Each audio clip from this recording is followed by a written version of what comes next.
Hello Yu-Gi-Oh players, this is vi3t here with you to do a deck profile on my wind-up deck currently. I hope you'll enjoy the view of my mats. One is a Duelist Revolution Sneak Peek mat and the other is a Battle Spirits Mage Girl mat that is really nice, one of my favorite mats. So here's my wind-up deck.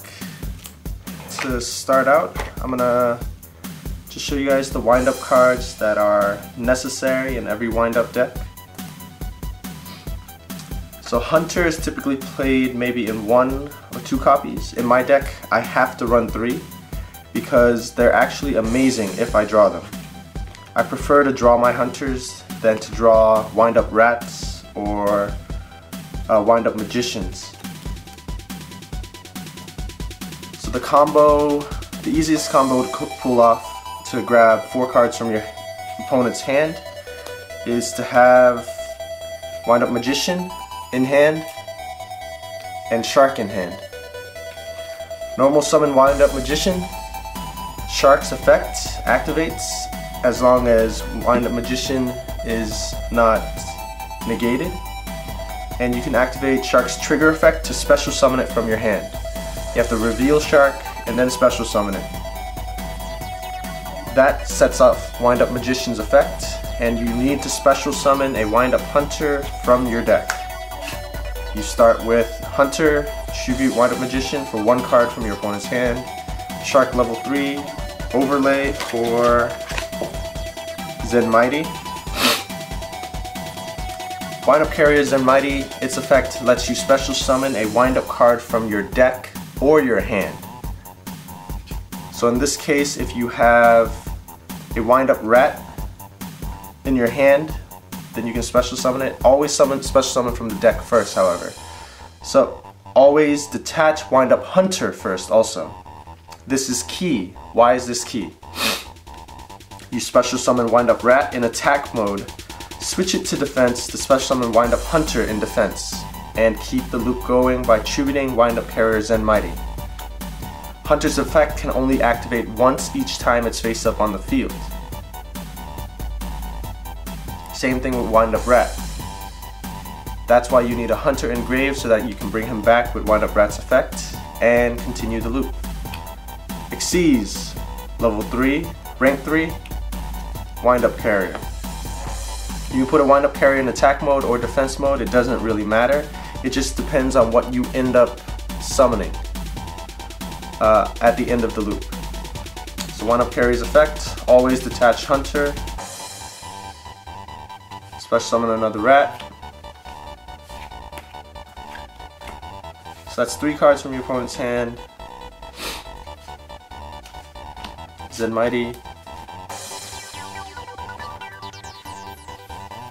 Hunter the grave, another wind-up Rat, and you end up with 2 level 3 monsters on the field. The last level 3 you want to go into depends on your situation. If you want to go into a power card, I would suggest going into either Leviathan Dragon or Acid Gold. So what's the difference between Leviathan Dragon and Acid Gold? Leviathan Dragon is 500 less attack, but it doesn't have any negative side effects. Acid Golem is 3000 attack, but it has a negative side effect of each standby phase you must detach 1 Xyz material from this card or take 2000 damage.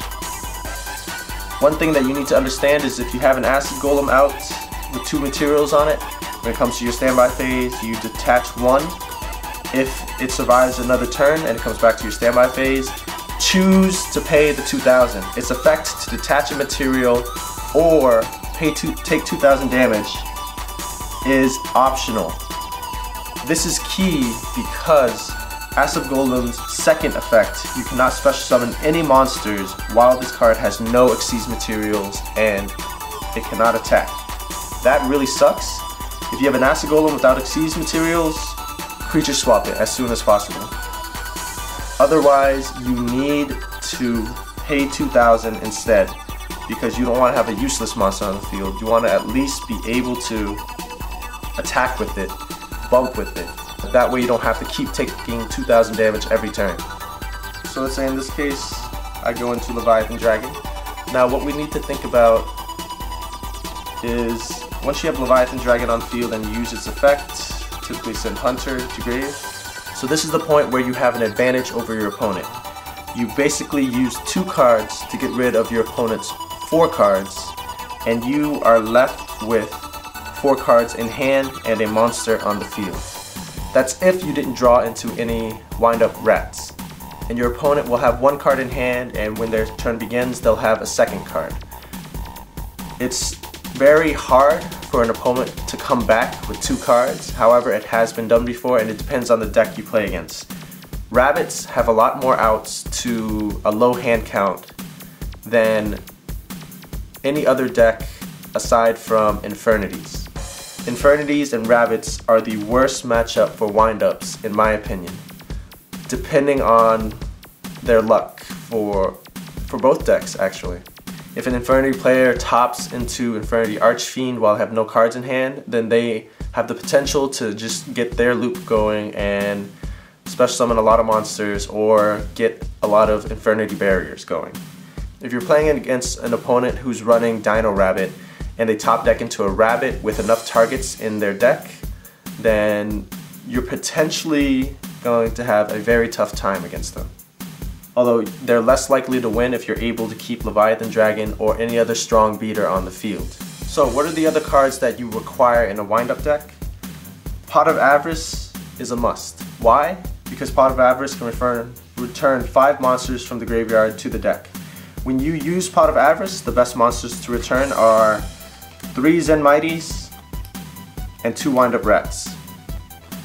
Why 3 Zen Mighties and 2 wind-up rats? Well, because if you activate Pot of Avarice after you've ripped 4 cards from your opponent's hand, your 3rd rat is already on the field, so you can't return that.